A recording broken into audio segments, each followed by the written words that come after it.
All right, so this is going to be my very short presentation on a very long project. This is actually my second Spec.LA talk, because the very first one I did was like 3 years ago.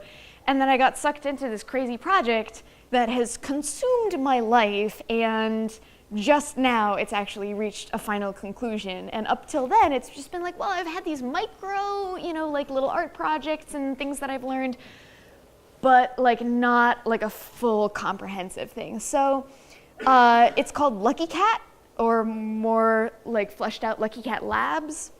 And it is my own art space that I started in like December 2015, although technically I say January 2016 because I didn't sign my own lease until then, but I signed a bunch of leases with other tenants before that, so it's a little bit of a time shift.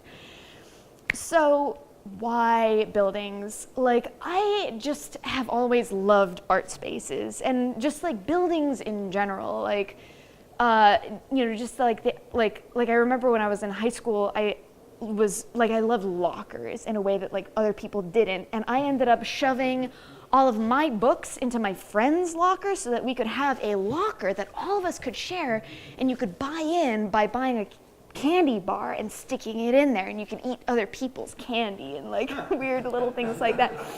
So when I had the opportunity, I was trying to do a bunch of things, but like nothing was really working. Like I was trying to get employed, but I realized that I was kind of unemployable. And then I met Dan Dossman, who you guys may or may not know as the creator of Big Art, but you probably don't know as the creator of Big Art Part 2, which was right over the railroad tracks. And he brought me on first for the Big Art Church and then the Big Art Factory to just kind of like help manage the place. And it was like, oh my God, I will totally give up everything I have in the world to like learn what happens. And what happens is that like for about a year and a half, I was in an apprenticeship model, or like more modern, like known more in modern parlance. I was Dan's bitch for like a year and a half. And I learned how to put drywall up from this guy who just would not work with me because I was a woman for the longest time. But once I actually like started carrying like massive loads of wood on my shoulders, he was like, all right, you're cool. So we built spaces and I managed the whole space, and it was great, like learning how to deal with tenants, both like the really fun ones and the really jerk ones. And, just like both selling and building spaces, like really everything. Like he really, really pushed me to my limits, like both, physically and like mentally, of like learning everything. And so, like in a year, a friend of mine was like, hey, I've got a hook on this building. It's a piece of shit, but it has a lot of potential. And so I looked at it, and like these are some of the pictures that I took before it even had electricity. So like we just kind of like hot wired some, some lights just in order to be able to take some pictures. And it's like, okay, like this is really scary. Like it costs more than like a cheap car, like do I really want to get into this? But I decided that like after a year of working for Dan, I totally was the expert of making art spaces. So like, why the hell not? I give him a call and I'm like, Dan, I'm about to be your competition. Is that okay? And I must have caught him on like a drunk moment, because he was like, everybody should have buildings. There's a great supply in LA. Everyone should be doing creative stuff like this. And I was like, sweet. So suddenly, like, instead of being his apprentice, like we kind of like, just like even keeled, like leveled up to each other. And I was like, okay, sweet. Like, I got this. Just at that moment, like as soon as I signed my lease, within, I want to say like a month, maybe even a couple of weeks, ghost ship happened. And within another couple of weeks, Dan's building, Big Art Factory Part 2, got shut down cold. We had to evict 30 people, we had 30 days over Christmas, essentially, like I was working through New Year's to kick about 75 artists out of like the places that they had really, really poured a lot of money and a lot of love into. And it was like, I'm sorry guys, we can't even fight because if we lawyer up, the building owners will lawyer up and they have a lot more money. So like we don't even have any fighting rights essentially. So that was a really sad moment. And this is a photo of Dan forklifting a car down off of the shipping containers that we had been storing there, which was one of the very last moments at the big art space. It's gorgeous. Right, exactly. So that's all that matters. I mean, the place ended up, looking nice. This was the nice hallway. There was like the ugly hallway on the other side, which I won't show you. But it was a really interesting moment because, the ghost ship thing happened right as I was asking myself, what do I want to do to make this place different? What do I want to do, that makes it work, not fail, but still attract the same humans that I was really fascinated by? Is the one that had the fire? Yeah. Real bad. Like in San Francisco, and like people died, and it was like right across the railroad, right here. Yeah, like it's hard to imagine a lot closer to us. Like that's not UPS, right? Yeah, big art. big art.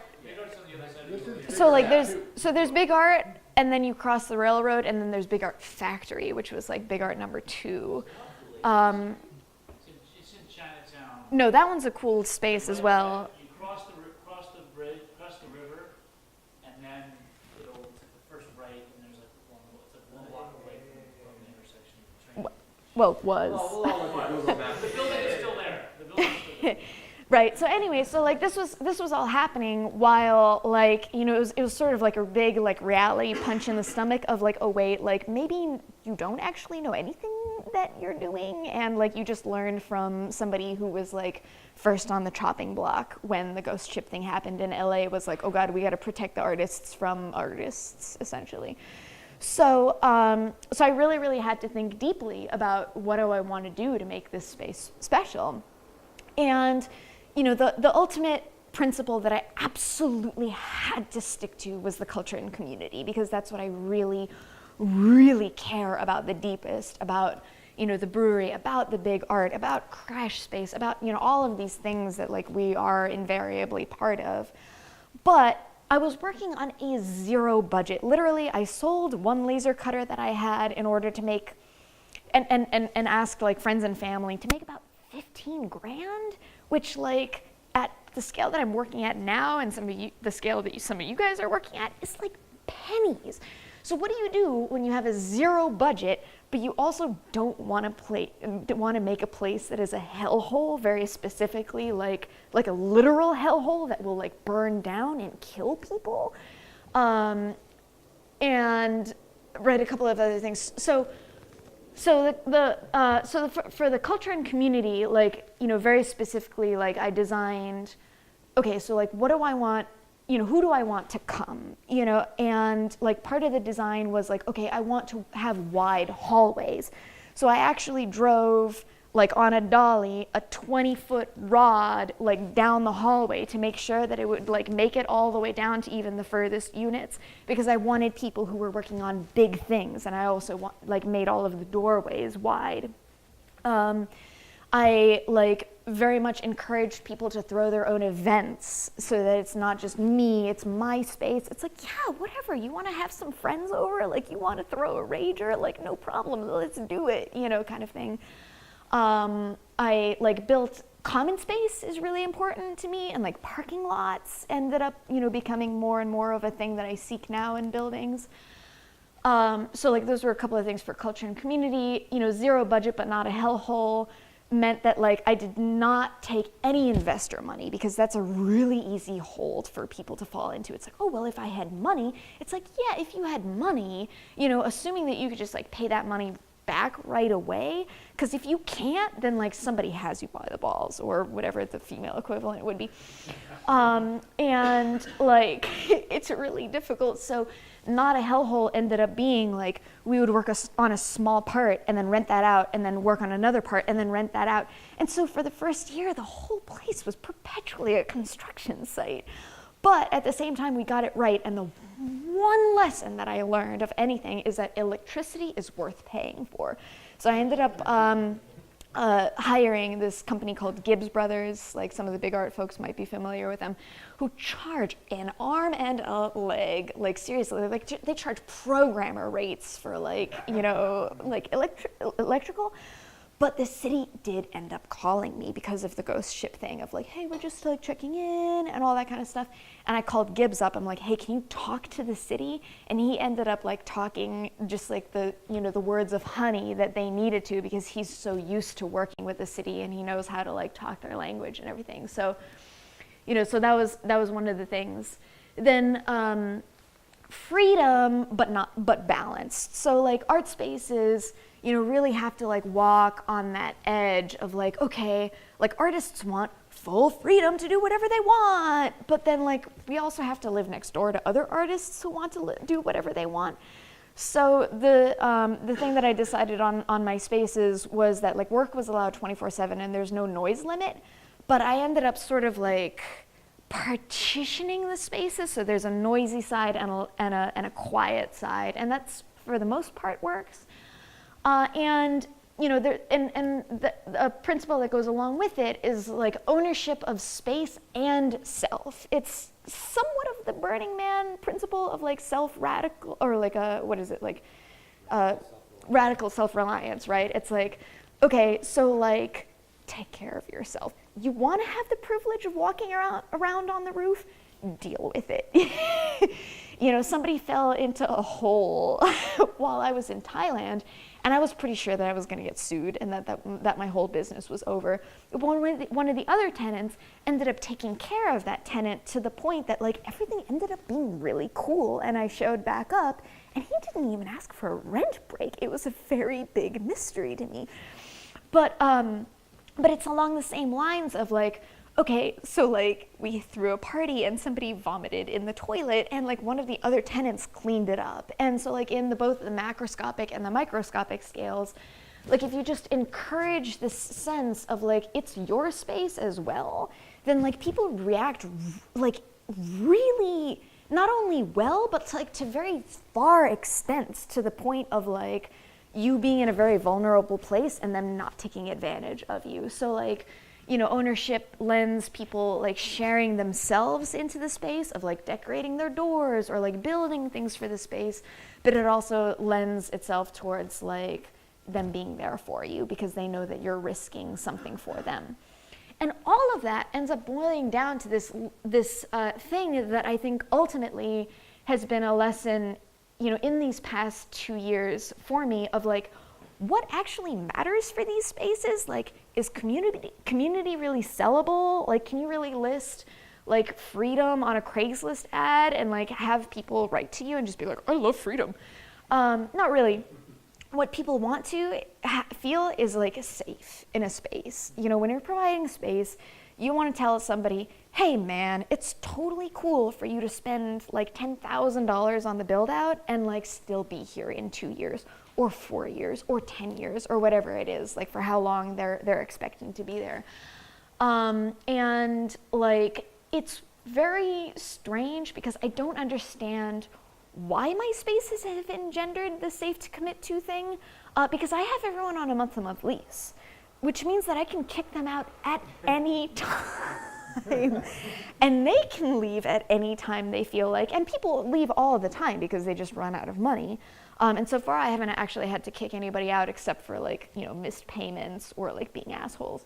But like I have had almost every single tenant who's in there right now spend a lot of money and a lot of time and a lot of love on their own spaces. And it's really rewarding because I'm taking a huge risk here. I mean, like, the margins that I'm slicing are like right along the bone, and like someday they'll actually make it worthwhile. But in the meantime, like I'm right there with all of my tenants, and it's really cool to like, maybe it's like because they sense a little bit about that, or like maybe it's because of like a complete, like full, comprehensive nature of the 4 principles that come into safe to commit to. It's like, all right, I'll have freedom to like construct anything that I want.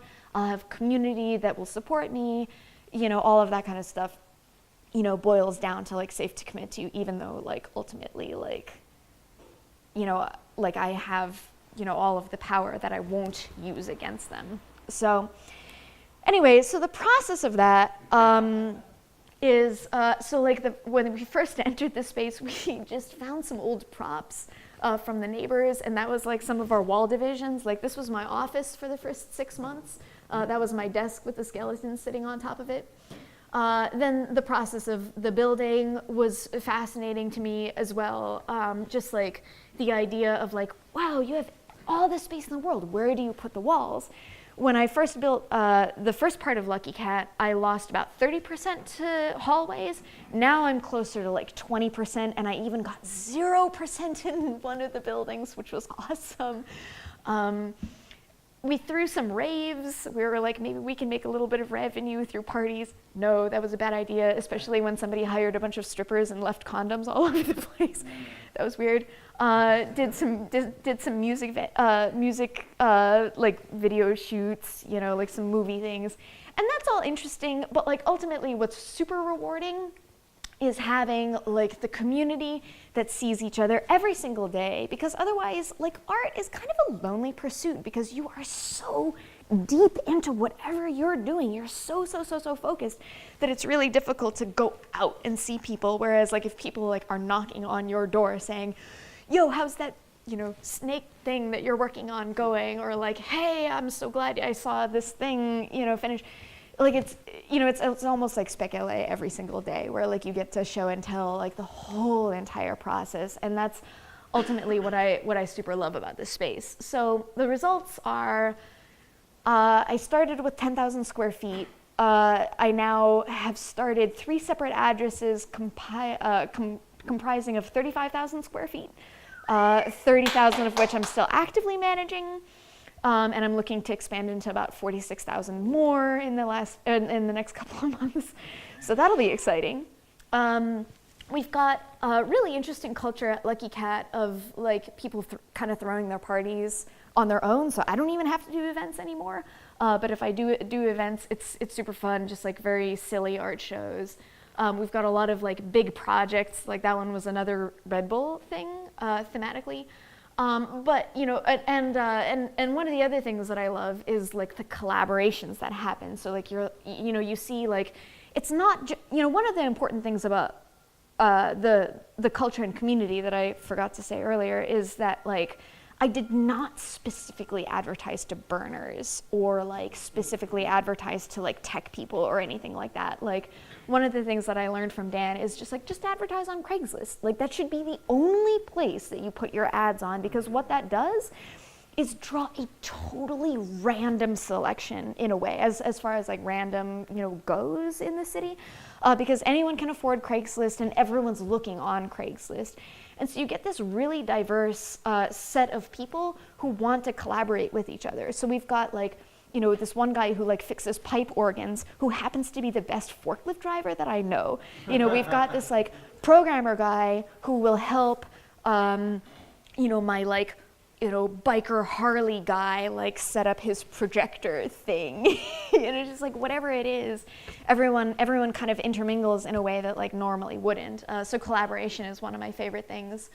And then like it's just kind of a beautiful space. I mean, it's not perfect, but like in 2 years on a 0 budget, like we've done a killer job. So after 2 years, like I feel like I can finally proudly say that this is like a completed job. Because, ultimately, like for the first time, all of the properties that I manage are 100% full, but there's also something more to the completion. It's like this, it's not just like, okay, like, cool, I managed to sell everything that I could possibly sell. It's like, ended up in something that I desired. And like there was this weird mark that I was, like a friend was over from San Francisco with his dog, and so I walked him around the entire building and like down these abandoned train tracks behind the building. And we found this random movie theater that somebody had built. Like this is the view from the inside, and this is what you see on the outside. So like it almost blends into the thing, but like stumbling across it, it's like, oh my God, this is like beautiful, and it's totally unadulterated by graffiti. You could actually sit down here on abandoned train tracks and watch a movie. Where the fuck did it come from? And so I got excited. I was like, tenants, like, look at this thing that I found. And they're like, yeah, I don't know anything about that. And it turns out that like some of the tenants were throwing away a bunch of wood, and like other ones were like, hey, we can do that. We can do something with that scrap. And ended up turning it into this movie theater, which took hours, if not days of work. And they like somehow managed to they were like, oh yeah, I need to transport this material. Can I borrow your truck? So like even I was complicit in it without even knowing. And so I approached them, and they were like, oh my God, like if this is a problem, like I'll totally clean it up. We'll totally make it disappear. And it was like, oh my God, this is awesome. Like this is exactly what I wanted to happen. Like not only did creativity emerge purely from nothing and like purely from collaboration and purely because people were in this space that I designed, but like people were also willing to take responsibility for their creativity, and like they were okay dealing with it in a safe way, but also accepting of like me being okay with it. And so like all of like those net things like in this one stupid silly art project that somebody made was like, okay, like now this project is complete, and now I can give a Spec.LA talk about it. So anyway, like, what did I learn? Small spaces are super valuable. Noisy spaces are valuable. Treat contractors really well. Like, it pays off when you can call somebody at 9 a.m. and just be like, oh my God, can you be here right now? I'll buy you a sandwich. And they say yes. Pay them well. Paperwork is awesome.